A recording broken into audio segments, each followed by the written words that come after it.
I'm Joshua, 32, and my entire family conspired to ruin my life, push me into massive financial ruin, and exile me from the family, all while using my own money to do it.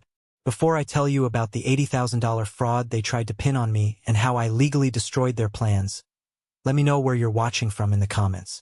It was a Thursday night, the kind of completely average, exhausting Thursday where all you want to do is eat and sleep. I was standing in my kitchen, reheating some leftover chicken curry in the microwave. I was wearing my work clothes, just the dress shirt with the sleeves rolled up and my tie tossed over the back of a dining chair. I was tired, not just from the day, but from a decade of carrying weight that didn't belong to me. My phone buzzed on the granite counter. It was the family group chat, a chat I practically lived in because it was usually filled with someone's crisis, someone's unpaid bill, or my mother sending passive-aggressive quotes about family loyalty. I tapped the screen, expecting another picture of my dad's broken lawnmower or my brother Elijah complaining about his landlord. Instead, I saw a block of text from my dad. "We've discussed it, and we think it's best if you step away from the family for now. Elijah needs space. We all do." I froze. The microwave beeped loudly in the quiet kitchen, but I didn't move. I just stared at the glowing screen of my phone. Elijah needs space? We all do. Before I could even process the absolute audacity of that sentence, another notification popped up. Aunt Carol. She didn't write a message. She didn't offer an explanation or ask if we could talk about it. She just reacted to my dad's message. A single bright yellow thumbs up emoji. That little pixelated hand hit me harder than a physical punch. It was so cold, so incredibly dismissive. Aunt Carol, the woman who loved to play the moral authority at every Thanksgiving, validating my exile with a tap of her finger. They were kicking me out. The guy who had kept a roof over their heads, paid for my brother's endless mistakes, and funded their comfortable lives. They were discarding me in a group chat like I was an annoying coworker they were taking off an email thread. I didn't cry. I didn't feel the urge to call them and beg for an explanation. My jaw tightened, and I could feel a hot, sharp pulse in my temple. A strange, eerie calm washed over me. It was the calm of a man who finally realizes the burning building he's been trying to save is actually just a trap. I picked up the phone and typed 2 sentences. Understood. I'll respect that and step away from the family fund, too. I hit send. I didn't wait for the little chat bubbles to appear. I didn't care what their immediate reaction was. I walked over to my laptop, opened it on the kitchen island, and logged into my banking portal. For 5 years, I had maintained a joint checking account. We called it the family fund, but let's be honest, it was just the Joshua fund. My money went in, their expenses came out. I clicked on the autopay tab. I canceled my mother's pharmacy autodraft.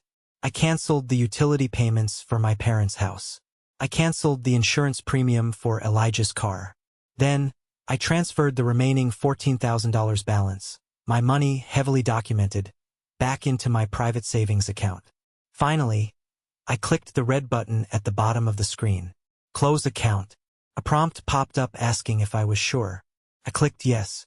The screen refreshed. The account was gone. It was 8:15 p.m. I ate my dinner in absolute silence. I took a shower. I went to bed, put my phone on silent, and left it face down on the nightstand. When I woke up the next morning at 6 a.m., the storm had hit. I flipped my phone over. The screen lit up with a massive block of notifications. 89 missed calls. 89. Most of them were from my dad, sprinkled with a few from my mom and Elijah. There were dozens of text messages, descending from confusion to absolute, unhinged panic. I clicked on my voicemail. There was only one message, left at exactly 3:11 a.m. by my dad. His voice wasn't authoritative like it was in the group text. It was shaky, terrified. "Joshua? Pick up the phone. What happened?" The bank flagged everything. "Your mother's card declined at the 24-hour pharmacy. The account is gone. Are you okay? Why would you do this? Call me back right now." I sat on the edge of my bed, listening to his voice crack. I didn't feel guilty. I felt like I was watching a movie. I opened the group chat. I was still in it. They hadn't actually removed me yet. They just told me to step away. I typed one sentence. I'm honoring your decision. Then I went to make my coffee. Little did I know, the financial bloodbath was only just beginning, and they were about to realize that the son they treated like a bank was the only thing holding their entire world together. To really understand why I didn't feel a shred of remorse that morning, you have to look back.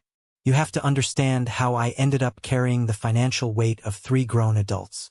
Started 5 years ago. I was 27, working grueling 80-hour weeks at a mid-tier financial firm. I had just scraped together my first real chunk of savings. One rainy Tuesday night, my phone rang.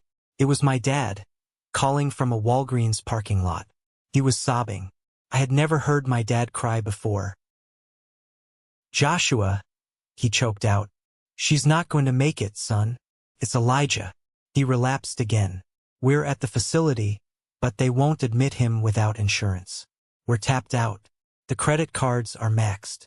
If he doesn't get in tonight, I don't think he'll survive the week." I felt my stomach drop to my shoes. Elijah had always been the golden child, the charismatic younger brother who could do no wrong, even when he was doing everything wrong.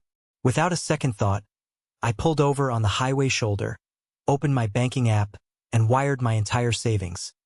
$12,000 directly to my parents' account to cover his intake and first month of rehab. I thought it was a one-time emergency. I thought I was saving my brother's life. But I wasn't saving him. I was opening a door that my family would never let me close.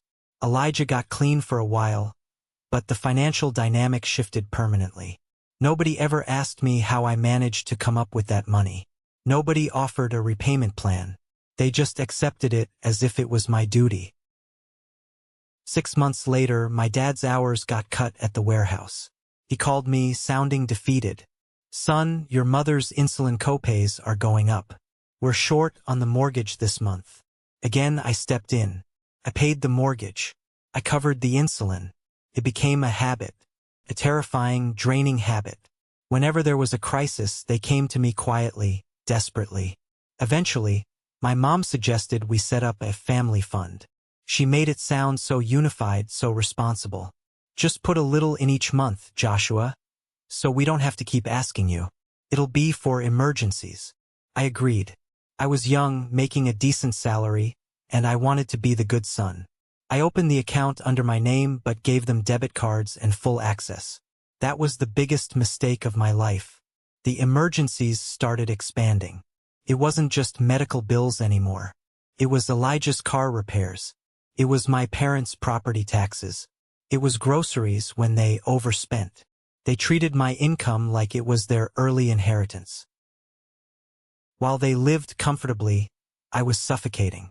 People at work thought I was doing great because of my job title, but I was practically living in poverty. I downgraded my apartment to a tiny studio. I drove a beat-up Honda with a cracked windshield. I ate oatmeal for dinner 3 nights a week. I couldn't even start a college fund for my own future kids, let alone take a girl out on a decent date. But I kept quiet. I kept the peace. Until the yoga retreat. This happened about a month before the group chat exile. Elijah had been claiming he was focusing on his mental health. He sent a text to the family chat. "Hey, I know money's tight, but could the fund cover a spiritual yoga retreat in Arizona? It's $3,200. My therapist thinks it's crucial for my alignment." A $3,200 yoga retreat. I stared at the message, waiting for my parents to shut it down, waiting for them to tell him to get a job. Instead, my dad replied, "Sounds like a great opportunity for growth, son. Let's see what we can do." My mom added a string of heart emojis. "Your health comes first, Elijah." I felt a cold snap in my chest. Something inside me permanently broke. They were volunteering my money, the money I worked 80 hours a week for, the money I ate oatmeal to save, so my unemployed brother could go do downward dog in the desert. I didn't argue in the chat. Arguing never worked. I just went silent. But that night, I opened a blank Excel spreadsheet. I named it the ledger. I went through 5 years of bank statements, credit card bills, and Venmo receipts. I tracked every single dime I had spent on them. Every mortgage payment, every pharmacy run, every auto repair, the rehab, all of it. I wasn't doing it to be petty. I was doing it to prove to myself that I wasn't crazy. Because when you live with financial abusers, they gaslight you into thinking you're not doing enough. I needed the numbers to tell me the truth. And the numbers told a horrifying story. I just didn't realize how soon I would need to use that spreadsheet as a weapon. It took exactly 36 hours for my family's financial ecosystem to completely collapse without my money holding it up. By Friday afternoon, the fallout was biblical. Without the family fund to autodraft from, their reality hit a brick wall. My dad's truck payment bounced. The homeowner's insurance flagged for non-payment. The utility company sent a shut-off notice. And Elijah found out his rent check bounced, and his landlord, who was already tired of his excuses, slapped a pay-or-quit notice on his door. My phone vibrated so constantly it felt like it was burning a hole in my pocket. I was sitting at my desk at the firm, staring at the flashing screen. A text from Dad. Joshua, the mortgage company just called. They said the payment reversed. Fix this. Right now. This isn't funny. A text from Mom. How could you be so cruel? Your brother is having a panic attack because of you. Turn the account back on. Then came a voicemail from Elijah. He didn't text. He wanted me to hear the venom in his voice. I put my phone to my ear. You absolute piece of garbage. Elijah hissed into the phone. You just abandoned us. You knew I needed that rent money. I'm going to be on the street because you're throwing a selfish little tantrum. You need to wire me that money today or I swear to God I'm done with you. I listened to it twice. I'm throwing a tantrum. You abandoned us. The projection was staggering. They had literally kicked me out of the family chat. They told me to step away. But the moment I complied, the moment I stopped being their ATM, I became the villain. I didn't reply to any of them. I let the silence do the work. But the silence terrified them. By Saturday morning, the aggression turned into a frantic, manipulative campaign. I started getting messages from extended family members I hadn't spoken to in years. Aunt Carol sent me a Facebook message. Your parents are heartbroken. I don't know what kind of mental breakdown you're having, but you need to seek professional help and apologize to your mother. They were spinning a narrative. They were telling the extended family that I had lost my mind, that I was going through some sort of depressive episode and acting erratically. It was brilliant, really. By painting me as mentally unstable, they completely masked the fact that they were financially dependent on me. Then, on Sunday afternoon, my cousin Emily reached out. Emily was sweet, usually stayed out of the drama, and I always liked her. Hey Josh, she texted. Things are really bad here. Aunt Martha is crying nonstop. Uncle Arthur looks like he hasn't slept in days. Can we just do a family Zoom call tonight? Just to talk? Please. For me. I stared at Emily's text. I knew exactly what this was. It wasn't a conversation. It was an ambush. It was an intervention designed to guilt-trip me into reopening my wallet. They wanted an audience to pressure me. My first instinct was to say no, to block them all and move on. But then I thought about the spreadsheet. I thought about the 80-hour work weeks. I thought about Aunt Carol's smug, thumbs-up emoji. They wanted a show? Fine. I would give them a show they would never, ever forget. Send me the link, I replied to Emily. I'll be there at 8 p.m. I closed my phone, opened my laptop, and pulled up the ledger. I checked every formula. I verified every receipt. I made sure my weapon was fully loaded. The storm had started, but they had no idea they were the ones standing in the direct path of a hurricane. Monday evening, an hour before the Zoom call, the office was mostly empty. The city lights were flickering on outside the floor-to-ceiling windows of my department. I was sitting at my desk, the glow of my monitors reflecting off my face. My colleague Marcus walked by and stopped at my cubicle. Marcus was a senior analyst, a guy who had been through a brutal divorce a few years back. He knew a thing or two about toxic people and fighting for custody of his own sanity. We had become good friends, and he was the only person I had told about the family situation. You're still here? Marcus asked, leaning against the glass partition. I thought tonight was the big family showdown. It is, I said, not taking my eyes off the screen. Just doing some final prep. Marcus walked around and looked at my monitor. The massive Excel spreadsheet was open. Rows and rows of red numbers. Jesus, Josh, he muttered. Every time I look at that thing, it makes me sick. You know they're going to try to gaslight you tonight, right? They're going to play the victim. Your mom will cry. Your brother will talk about his trauma. I know, I said, my voice steady. Don't back down, Marcus said firmly, tapping my desk. You earned that promotion. You earned your salary. You do not owe them your life. Hold the line. I will, I promised. Marcus left, and the office was silent again. At 7:55 p.m., I clicked the Zoom link Emily had sent. The application launched, and I found myself staring at a black screen before the host let me in. My heart was pounding against my ribs, a heavy, rhythmic thud. I took a deep breath. Showtime.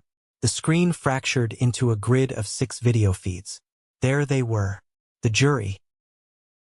In the top left, my parents sat together on their living room couch. My mom looked pale, holding a tissue, her eyes red.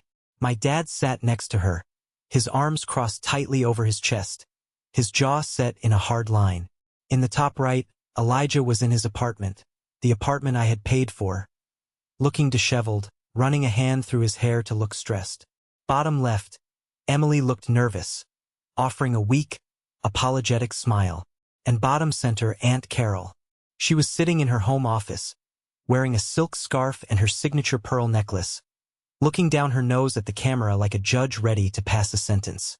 Joshua, my dad started immediately, his voice booming through my laptop speakers. No, hello. No, how are you? Just straight to business. I'm glad you decided to show up. We need to put an end to this nonsense right now. Nonsense? I asked, keeping my voice dangerously quiet. Yes, nonsense, Aunt Carol chimed in, adjusting her glasses. Look at what you're doing to your mother, Joshua. She's beside herself. You've completely destabilized this family over some petty grievance. It's incredibly selfish. I felt the anger flare hot in my chest, but I pushed it down. Show, don't tell. I kept my face blank. I recall receiving a message on Thursday telling me to step away from the family. I simply followed instructions. Don't play games. Elijah snapped, leaning into his camera. His face was red. You know exactly what they meant. They meant give me space, not cut off the damn accounts. You literally abandoned us. After everything I've been through, after my recovery, you just pull the rug out? You're trying to ruin me. You abandoned us? My mom wailed, dabbing her eyes with the tissue. We raised you, Joshua. We gave you everything, and you turn your back on us when we need you most? The bank accounts are locked. The credit cards are frozen. How are we supposed to live? They were relentless. It was a coordinated attack. They wanted to batter me with guilt until I caved, just like I always did. We trusted you with that fund, my dad said, his voice dripping with disappointment. We thought you were responsible, but you're just trying to punish us. I let the silence hang for a full 5 seconds. I looked at each of their faces in the grid. The entitlement, the utter lack of self-awareness. You didn't trust me? I said finally, my voice echoing slightly in the empty office. You used me. Aunt Carol scoffed loudly. Oh, please, don't be melodramatic. You helped out a little with the family expenses, as any good son should. But canceling the credit lines? The trust funds are blocked up because of you. Trust funds? I narrowed my eyes. There were no trust funds. But I filed that slip of the tongue away for later. A little? I repeated. You think I helped out a little? We're not keeping score, Joshua, my dad said, waving his hand dismissively. Family doesn't keep score. That's funny, I said, moving my mouse toward the bottom of the Zoom window. Because I do. I clicked the green button. Share screen. The Zoom grid shrunk to the side of the screen as my Excel spreadsheet took over the main view. I didn't say a word at first. I just let them look at it. "What is this?" Elijah asked, his voice losing some of its bravado. "This," I said, my voice cold and sharp as a scalpel, "is the reality you all love to ignore. You want to talk about fair? Let's talk about fair." I highlighted the first major block of red rows. 5 years ago, Elijah's rehab, $12,000. Paid in full from my personal savings. No reimbursement. I scrolled down. 2 years ago, Dad's truck transmission, for $1,000. Mom's insulin copays covering 3 years, $7,200. "Joshua, stop this." My mom gasped, her hands flying to her mouth. She looked horrified, not because of the money, but because her secret was on a screen for Emily and Aunt Carol to see. I ignored her. I scrolled faster. Elijah's rent payments, 14 months total, $18,000. Elijah's DUI lawyer, $5,000. The emergency dental surgery for Aunt Carol. I paused, highlighting a specific row and staring directly into Aunt Carol's camera feed. She went completely rigid. $2,500, which she swore she would pay back from her tax return. Never saw a dime. Emily let out a small, shocked gasp. "Oh my God. And let's not forget," I continued, highlighting the most recent entry, "the $3,200 spiritual yoga retreat Elijah requested right before I was kicked out of the chat." I clicked to the final tab labeled Summary. A single number appeared in massive, bold text in the center of the screen.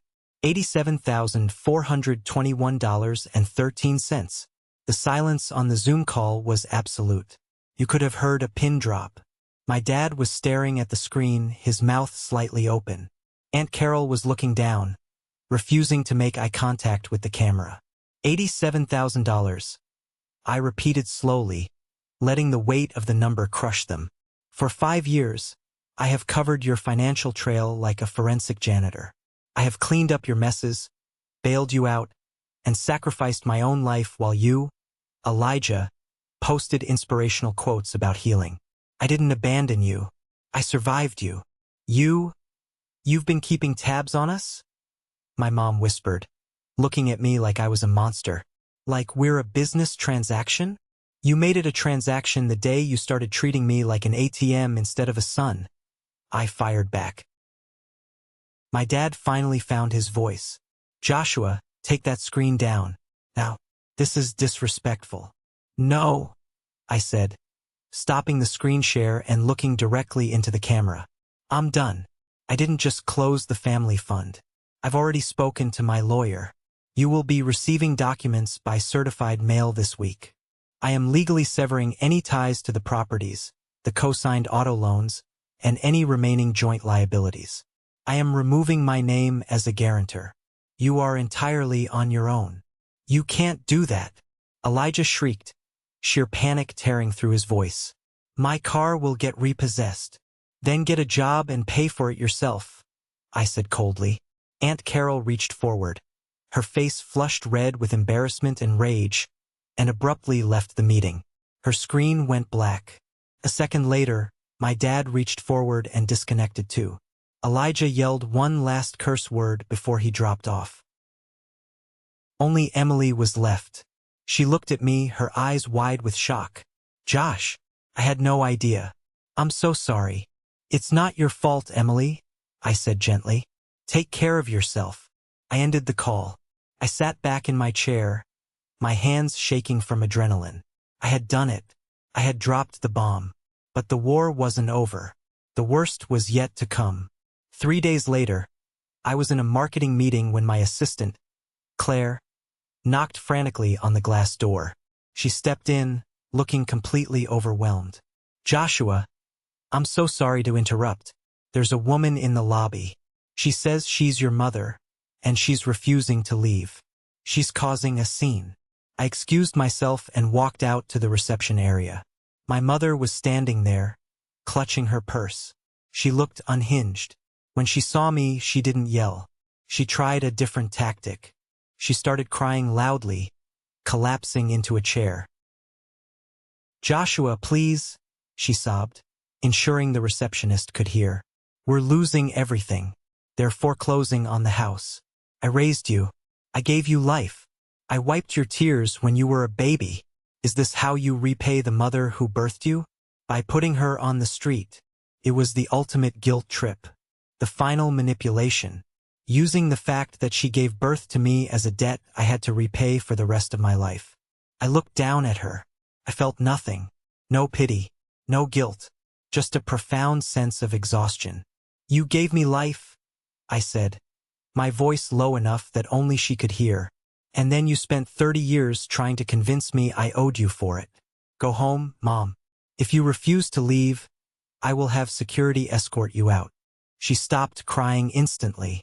The tears vanished, replaced by a look of pure hatred.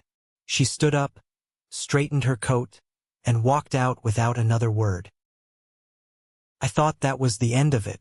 I thought I had finally won my freedom, but I was wrong. A week later, I received a thick, certified envelope at my apartment. The return address was from my bank's corporate fraud division. My stomach clenched as I tore it open. Inside was a letter from a fraud investigator named Chloe. It was an alert. Someone had attempted to open an $80,000 small business loan. I scanned the documents rapidly, my eyes widening in sheer horror. The loan application used my name, my social security number, and my exact financial history. It listed my six-figure salary as the primary income source. The name of the business they were trying to fund? Elijah Grace Recovery Services, LLC. A fake company. A ghost entity. I flipped to the signature page. There it was. My signature. Forged. But it wasn't just my forged signature. Listed at the bottom, acting as co-signers to add legitimacy to the fraudulent application, were two real signatures. Arthur and Martha, my parents, couldn't breathe. The room spun. I grabbed my phone and called the direct line listed on the letter. A woman answered. Fraud prevention. This is Chloe. Chloe, this is Joshua. I said, my voice trembling. I'm looking at the file you sent me. The $80,000 loan. Ah, yes, Joshua, she said, her tone serious. We flagged this immediately because you had just closed your primary joint accounts with the co-signers. The system caught the discrepancy. Can you confirm you did not authorize this loan? I did not authorize it, I choked out. That is a forged signature. Sir, Chloe said gently, I need you to understand the gravity of this. The co-signers on this document are listed as your parents. They attempted to secure $80,000 against your credit profile. If you hadn't closed that family fund account when you did, this might have been auto-approved through our legacy system. Suddenly, the entire puzzle clicked together with sickening clarity. The group chat, the message telling me to step away, Aunt Carol's thumbs up. It wasn't about Elijah needing space. It wasn't an emotional reaction. It was a heist. They wanted me out of the group chat and out of the loop so I wouldn't be paying attention. They thought if I was distracted and feeling guilty, they could push this loan through the bank using the existing family fund credentials. They were going to secure the $80,000, hand it to Elijah, and leave me legally responsible for the debt. When I closed the family fund that Thursday night, I hadn't just cut off their allowance. I had accidentally blown up an $80,000 felony fraud operation. They didn't just treat me like a bank. They tried to destroy my future. This is a moment that changed everything, when I finally regained control of my life. Thank you for your patience in getting this far. You are amazing. Please help me like the video and leave a comment with the number 1 below so I know you've been with me this far. This will not only help more people find this story, but also let me know that my experiences are meaningful to someone. Your support is the biggest motivation for me to continue sharing the rest of this journey. I hung up the phone with the bank investigator and sat on the floor of my apartment for a long time. The betrayal was so deep, so absolute, that it bypassed sadness entirely and went straight to a cold, hard clarity. I picked up my phone and dialed Elijah's number. He answered on the second ring. "What do you want?" he snapped, trying to sound tough. I didn't yell. I didn't scream. I just asked one question. Did you really think the bank wouldn't call me when you tried to forge my signature for an $80,000 loan for a fake LLC? Dead silence on the other end of the line. I could hear him breathing. I could hear the exact moment his heart dropped into his stomach. Josh, wait. I can explain. He started, his voice suddenly pitching up into a panic. Don't. I cut him off. I'm not calling to argue. I'm calling to tell you that I just filed a formal police report for identity theft and fraud. I've handed over the documents with Dad and Mom's signatures to the bank's legal team. Do not ever contact me again. I hung up. I went into my phone settings and blocked Elijah. I blocked my dad. I blocked my mom. I blocked Aunt Carol. I blocked every single extended family member who had taken their side. I severed the digital cord completely. The next few days were a blur of legal paperwork. I met with my lawyer to finalize the protective orders regarding my credit and assets. I spent hours on the phone with credit bureaus locking down my social security number. It was exhausting, tedious work, but with every document I signed, I felt a heavy chain snapping off my chest. About 2 weeks after the fallout, I got a call from an unknown number. Usually, I wouldn't answer, but I thought it might be the police detective handling the fraud case. Hello, I answered cautiously. Joshua? A gruff voice said. It's Uncle Ray. I blinked in surprise. Uncle Ray was my dad's older brother. He was the black sheep of the family, the guy nobody talked about because he had abandoned the family 20 years ago and moved to the Pacific Northwest. Uncle Ray, I said, how did you get my number? LinkedIn, he chuckled dryly. Listen, kid. Word travels fast even to outcasts like me. I heard what happened. I heard about the Zoom call. And I heard rumors that Arthur is in deep legal trouble with a bank. I sighed, rubbing the bridge of my nose. Yeah, it's been a nightmare, Ray. I know it has, he said, his voice softening. And I'm calling to tell you that I'm proud of you. Because 25 years ago, I was you. I stopped pacing my apartment. What do you mean? Your grandparents, Ray said, his tone heavy with old ghosts. And your dad. They did the same thing to me. I was the responsible one with the good job. I paid the mortgages. I bailed Arthur out of debt 3 times before he even met your mother. They bled me dry, Joshua. And when I finally said no, when my own savings were gone, they turned the whole family against me. Told everyone I was crazy and ungrateful. A chill ran down my spine. It was a generational curse. The family didn't just have a toxic dynamic. They had a playbook. They groomed one child to be the sacrificial lamb, the financial beast of burden, so the rest of them could avoid consequence. You're the first one who actually locked the vault and walked away while you still had a life left to live, Uncle Ray told me. Don't you ever feel guilty for surviving? You hear me? I hear you, Uncle Ray. Thank you. When I ended that call, the last lingering ounce of doubt evaporated. I wasn't crazy. I wasn't cruel. I was just the one who finally broke the cycle. That night, for the first time in 10 years, I didn't log into my banking app before bed to check for mysterious withdrawals. I didn't flinch every time a text message vibrated on my nightstand. I lay down in my quiet, safe apartment, pulled the covers up, and fell into a deep, uninterrupted sleep. The storm had passed. The wreckage of my family was behind me, smoking and ruined by their own hands. But the road ahead of me was finally, completely clear. Fan 7. Ben min moi 6 months. That is exactly how long it took for the absolute, deafening chaos of my previous existence to finally settle into something resembling genuine peace. 6 months of working relentlessly with my lawyer to untangle the fraudulent business loan my family had tried to pin on my name. The bank's fraud department, led by Chloe, took the mountain of evidence I provided, the text screenshots, the forged signature analysis, the timeline of the family fund closure, and handed it straight to the authorities.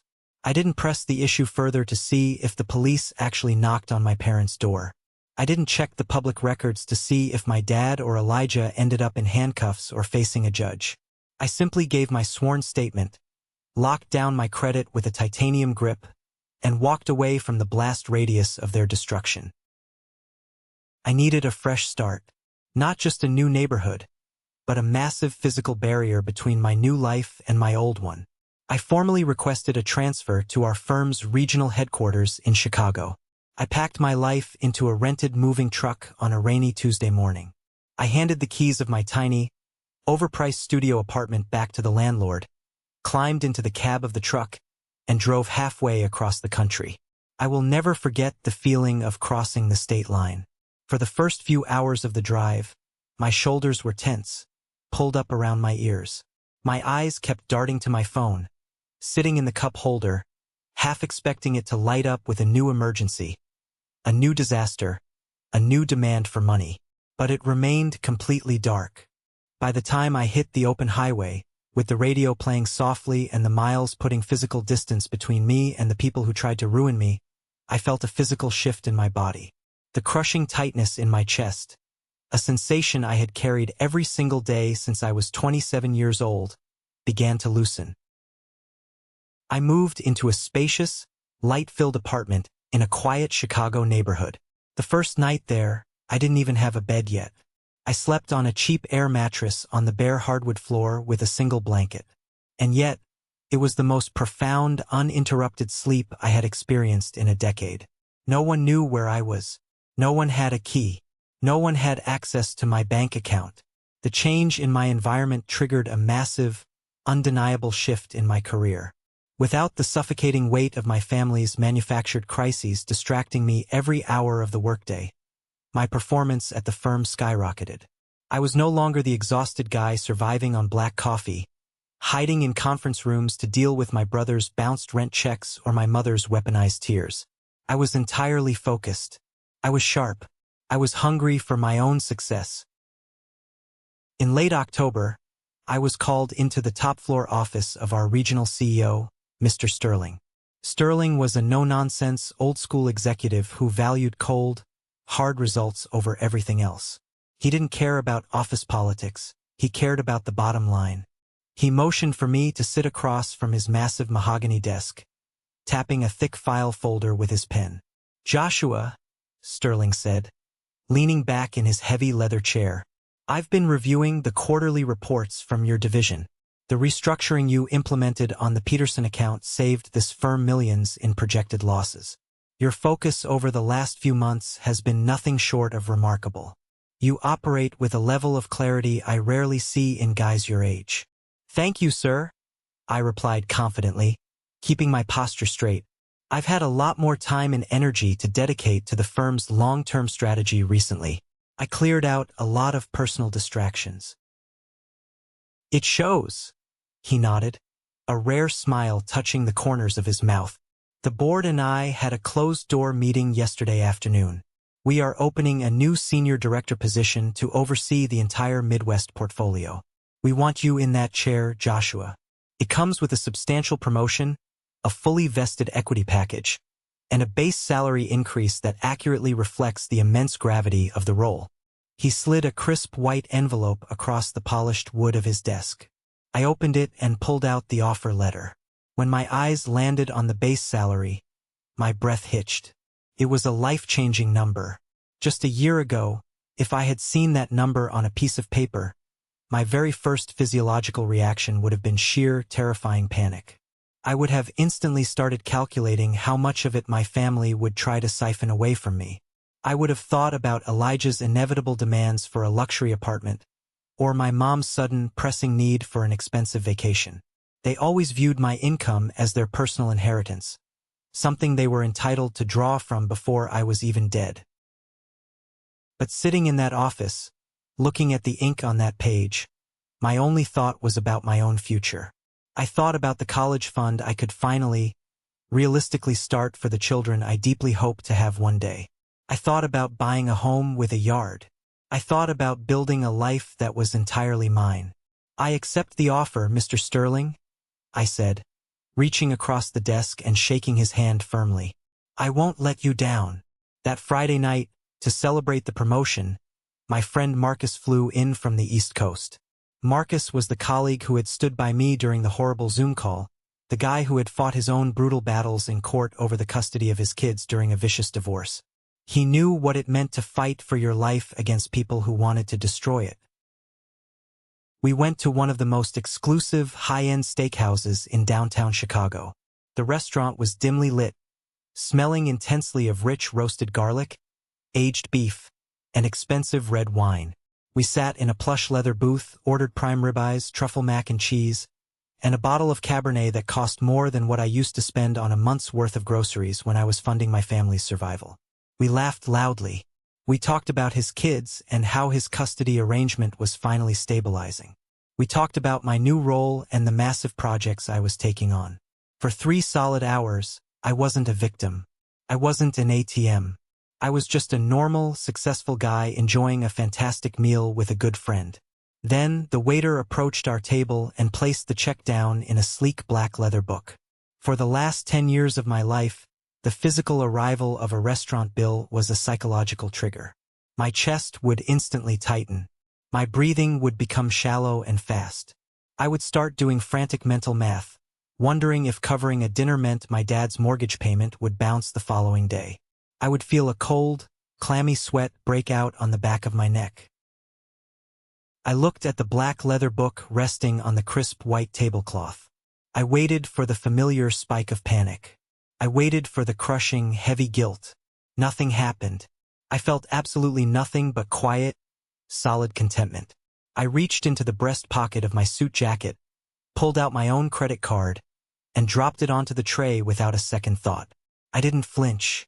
I didn't nervously check my banking app under the table first. The extravagant meal was paid for, and I still had thousands of dollars securely sitting in my account. That was the exact crystalline moment I realized I was truly, completely, undeniably free. When I returned to my apartment that night, the city outside my window was quiet. I poured myself a glass of ice water, sat on my new leather sofa, and opened my personal laptop to check my email before heading to bed. There was a message sitting in my filtered inbox. I didn't recognize the address at first, but the sender's name in the subject line made my heart skip a heavy beat. Sarah Jenkins. Sarah was Elijah's ex-girlfriend.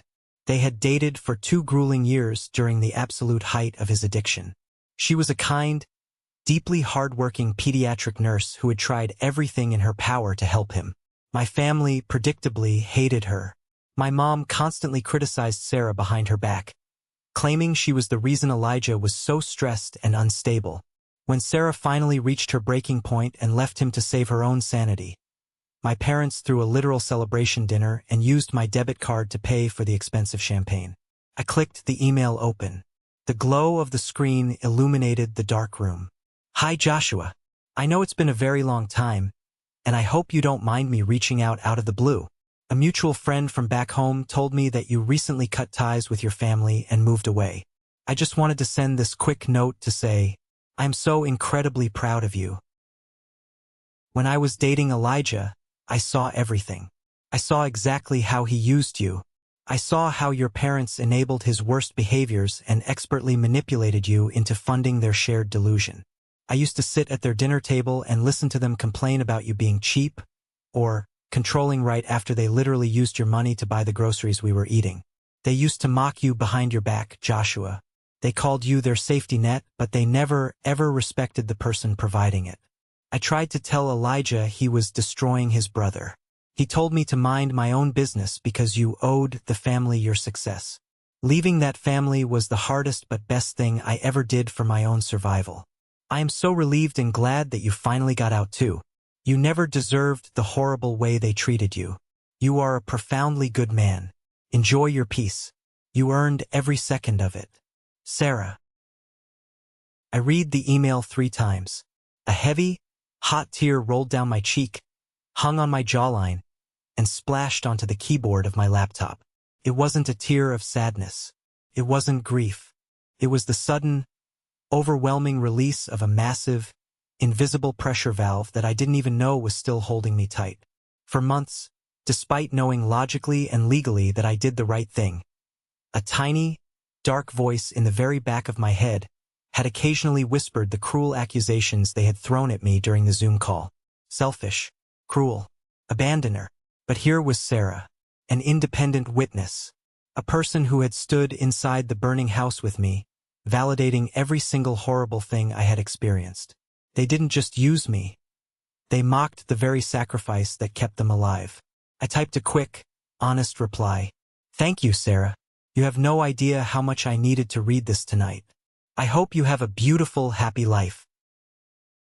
I closed the laptop, went to bed, and slept like a rock. Of course, toxic systems rarely give up immediately. They hate when a vital, functioning gear breaks free from the machine. They tried their old tactics, assuming time and distance would eventually erode my boundaries. On Christmas Eve, the first holiday I spent entirely alone in Chicago, an email slipped past my spam filters. It was from my mother. The subject line was simply, "Thinking of you." I opened it, holding my coffee cup in the quiet morning light. There was no apology in the text. There was no acknowledgement of the forged $80,000 loan documents or the horrific, abusive Zoom call. Instead, she attached a photograph of her and my dad sitting in front of a sparse, poorly decorated, incredibly sad-looking Christmas tree. They were both looking directly at the camera with exaggerated, mournful expressions. The kind of overly dramatic expressions you see in a bad daytime soap opera. The text read, "The house feels so terribly empty this year. The tree looks bare without you here to help us decorate it. Your father's back is acting up again, so we couldn't go out and get the big tree we usually like. We just sit by the fire and pray every night for our family to be whole again. We miss our eldest son. God bless you, Joshua." I sat at my kitchen island and analyzed the email like a piece of evidence. It was a masterclass in weaponized guilt. Notice the exact wording. Not, "We are sorry for what we did to you," but rather, "Look at how sad and pathetic we are because of what you did to us." They were desperately trying to pull the old strings of the dutiful, guilty son. They were hoping I would feel so overwhelmingly terrible about their small, sad tree and my dad's bad back that I would instantly wire them $1,000 for the holidays to ease my own conscience. I didn't reply. I didn't even feel a tiny twinge of guilt. I permanently blocked that new email address and went out for a long, peaceful walk in the snow. 3 months later, on Elijah's birthday in March, he tried his own luck. He sent a long, sprawling, deeply manipulative message from a burner email account. "Josh, man, it's my birthday today. I've been doing a lot of deep reflecting lately. I'm really reclaiming my power and stepping into my truth as a man. I've been doing intensive outpatient therapy and realizing how generational trauma really shaped our family dynamic and caused us all to act out. I forgive you for how things ended between us. I know we both made mistakes and said things we didn't mean. Anyway, I'm moving into a new healing space next week to continue my wellness journey, but the security deposit is pretty steep. If you could find it in your heart to help out with just the first and last month's rent, it would really show me that you support my recovery and want me to succeed. Peace and light, little brother." I actually laughed out loud, a harsh, echoing sound in my kitchen. I forgive you for how things ended. We both made mistakes. He had actively conspired to steal $80,000 in my name. He had forged my signature to saddle me with a mountain of debt. And he was offering me forgiveness in exchange for rent money. The sheer, unadulterated, blinding arrogance of it was breathtaking. I deleted the email immediately. I didn't respond. I didn't engage to tell him off. Engaging is exactly what manipulators want. It gives them a foothold, a crack in the door to force their way back in. My complete, absolute silence was a concrete fortress they could no longer breach. A full year passed. 12 beautiful, unbroken months of uninterrupted peace, massive professional success, and deep personal growth. I had built a life I genuinely loved in Chicago. But in early November, the firm required me to travel back to my old city for a highly important, 2-day commercial real estate conference. I booked a room at a luxury hotel downtown, ensuring I was miles away from the suburban neighborhoods where my family lived and operated. The conference went exceptionally well. I networked, closed a minor deal, and represented the Midwest division perfectly. On the second afternoon, the conference wrapped up early, leaving me with a few hours to kill before my evening flight back to Chicago. It was a crisp, bright, stunning autumn day. The leaves on the street trees were turning brilliant shades of gold and red, and the air had that sharp, clean, energizing bite to it. I decided to take a long walk through one of the city's upscale outdoor shopping districts to grab a premium coffee and stretch my legs before sitting on a plane.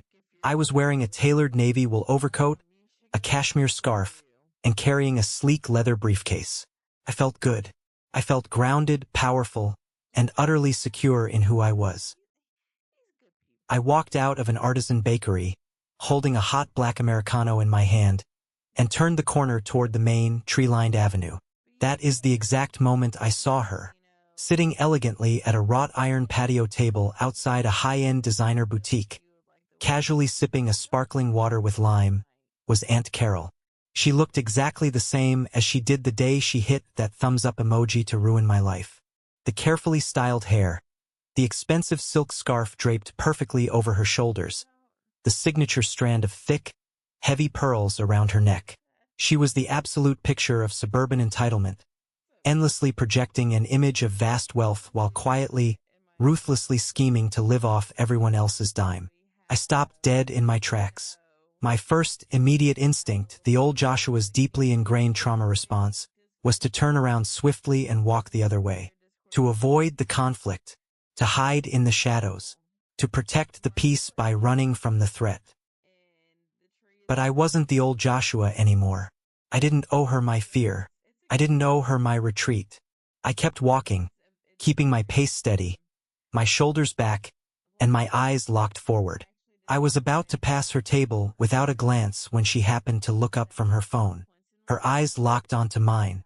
I saw the immediate flash of stark recognition, followed instantly by a look of sheer, panicked shock, and then, incredibly, she forced a plastic mask of pleasant surprise over her features. "Joshua?" she called out loudly, standing up quickly from her wrought iron chair and smoothing her skirt. She waved at me with manic enthusiasm, acting exactly as if we were fond, long-lost friends running into each other at a joyous college reunion. "Joshua, my goodness, is that really you?" I stopped. I turned slowly to face her. I didn't smile. I didn't offer my hand for a handshake. I just stood there on the pavement and looked at her with eyes as cold as the autumn wind. "Hello, Carol," I said evenly, my voice flat and completely devoid of emotion. She stepped closer, her sharp eyes immediately raking up and down my tailored wool coat, my expensive leather shoes, the heavy watch on my wrist, and the confident, unyielding posture I now carried.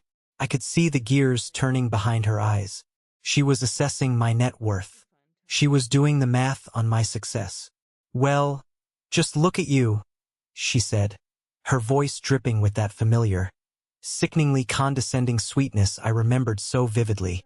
"You look incredibly well. Moving away to the big city certainly seems to have agreed with you. You always did have a remarkable knack for landing on your feet, didn't you?" "I work hard," I replied simply, offering absolutely nothing else for her to grasp. Yes, of course you do. Always the worker bee." She fluttered her manicured hand dismissively, as if my labor was a quaint little hobby. There was a brief, incredibly tense, awkward pause. She looked around the busy avenue, clearly making sure none of the wealthy patrons at the neighboring patio tables were listening to our conversation. Then, she leaned in slightly toward me, lowering her voice into a conspiratorial whisper. "You know, Joshua," she started, her tone shifting seamlessly to something falsely sympathetic and deeply manipulative. "Things have been quite brutally difficult for the family since you so abruptly decided to leave us all behind. Your parents had to drastically downsize their living situation. Elijah is really struggling to find his true path without your guidance. And honestly, my own investment portfolio took quite a nasty hit with the recent market changes." I stared at her, my face completely impassive. I didn't nod. I didn't express sympathy. I just let her dig her own grave with her words. "I was just thinking," she continued, offering a tight, impossibly hopeful smile that didn't reach her cold eyes. "Now that you've had a year to cool off your anger, and clearly seeing how phenomenally well you are doing for yourself in Chicago, would you ever consider setting something up again? Just a small, secure, reliable emergency fund? For the family? We could draft strict legal parameters this time, hire a lawyer to manage it so everyone feels perfectly comfortable and protected. I stood there on the sidewalk, the crisp wind blowing the fallen leaves around our feet. I looked at the heavy pearls resting against her collarbone. I thought about the $2,500 emergency dental surgery I paid for her out of my own pocket, which she promised to repay and never did. I thought about the forged loan documents my parents signed to destroy my credit. I thought about the single, yellow thumbs-up emoji she used to casually validate my exile from my own family. She wasn't apologizing. She wasn't acknowledging the horrific betrayal or the massive fraud. She was simply looking at a human bank vault she thought had temporarily closed, and she was trying to guess the new combination to crack it open again. A laugh started deep in my chest. It wasn't a bitter, resentful laugh. It wasn't angry, and it certainly wasn't spiteful. It was a genuine, warm, incredibly deep laugh born from the absolute, staggering absurdity of the situation. I laughed out loud, a rich sound that echoed on the street, shaking my head in pure disbelief. Aunt Carol's fake smile faltered immediately. Her eyes narrowed in sharp confusion and growing offense. I really don't see what's so funny about this, Joshua. It's a highly practical, mature suggestion for the people who love and care about you. I stopped laughing. I stepped half a pace closer, looking her dead in the eye, my gaze steady, dominant, and absolutely unbreakable. I did set something up, Carol, I said, my voice calm, clear, and cutting through the noise of the street like a blade. Her eyes lit up instantly with greedy, desperate anticipation. You did? Oh, Joshua, that is very mature and responsible of you. Where is it? Who is managing the account? It's called my future, I said softly, enunciating every single syllable. And absolutely none of you are invited to it. I didn't wait a single second to see the profound shock register on her face. I didn't stick around to watch the angry, humiliated flush creep up her neck. I simply turned my back on her and walked down the avenue, blending seamlessly into the vibrant, moving crowd of the city. I didn't look back over my shoulder, not even once. When I finally boarded my flight back to Chicago that evening, I rested my head against the window as the plane violently accelerated down the runway and ascended sharply through the heavy clouds. The city below, the city of my past, of my exhaustion, of my endless servitude, became a grid of tiny, insignificant lights, rapidly fading into the dark distance. I used to honestly think that cutting off my family would leave a massive, gaping hole in my chest. I thought the societal guilt would eat me alive every single day. We are deeply conditioned by everything around us to believe that blood is thicker than water, that family is everything, and that you must simply endure endless, soul-crushing abuse simply because you happen to share a last name and a genetic code. But I learned the hardest possible way that blood means absolutely nothing when it is actively being used by vampires to keep themselves fed. They truly thought I was the villain of the story because I finally stopped playing their sacrificial hero. But let me tell you a fundamental truth about being the designated family hero. Most of them die entirely broke, utterly exhausted, and deeply bitter, while everyone else stands around and happily applauds at their funeral simply because they don't have to foot the bill for the casket. I made the active, terrifying choice not to be a casualty of their generational dysfunction. I chose to save the only person in that entire dynamic who actually deserved saving, myself. I am not the villain in their twisted narrative. I am the man who finally realized the cage door was open, and I escaped it. And in doing so, I gave myself the one beautiful, priceless thing they never could. A life completely, unapologetically my own. If you've made it this far into my story, and you are still listening to my voice, I want to leave you with something incredibly important. What happened to me isn't just some crazy, isolated family drama meant for entertainment. It is textbook, systematic financial abuse. Financial abuse within families is a terrifying, silent epidemic because it hides so perfectly behind the noble masks of duty, loyalty, and love. The absolute biggest lesson I learned through all of this pain is that a boundary is not a punishment you inflict on others. A boundary is a necessary, protective perimeter you build around your peace, your hard work, and your mental health. When toxic people react to your boundaries with explosive anger, intense manipulation, or coordinated smear campaigns, it is the absolute, undeniable proof that the boundary was desperately necessary in the first place. You cannot set yourself on fire just to keep toxic people warm.